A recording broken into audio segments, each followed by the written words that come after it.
Hey guys, welcome back to our channel. In this video, we will learn how to inject web API services using AddControllers method. In ASP.NET Core, we can create different types of web applications such as MVC, Razor Pages, and web API applications. For each application type, we have some set of services that should be included in the application. So the service that you want in your application that should be injected in the configure service method in this startup class.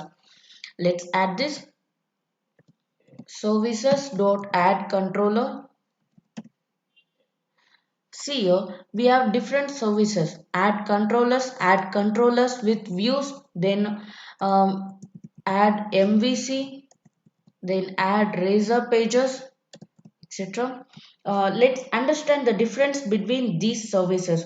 So we have seen different services like add MVC, add controllers, add Razor Pages, and add controllers with view that we can inject into the dependency injection container. Okay, so this add controllers method is used only for web API. That means if you want to create a web API application without views, then you need to use add controllers method. Then add controller with views. This method is used to support MVC based applications. That means if you want to develop a model view controller application, then you need to use add controller with views.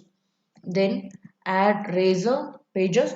If you want to work with Razor Page application, then we need to use add Razor Pages service.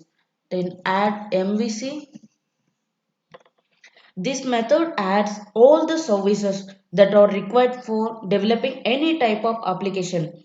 That means if you are using add MVC method, then we can develop web API, MVC and Razor Page applications. Since we are dealing with web API only, so we need to use add controllers service only. Now we need to make some changes in routing. Now we are mapping this resource with this output.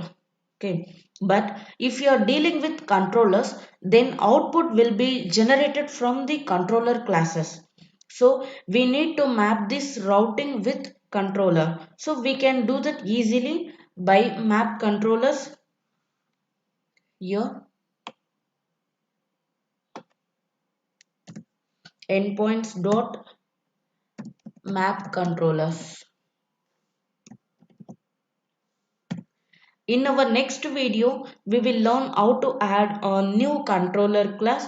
I hope this video is helpful to you. Thank you so much for watching this video.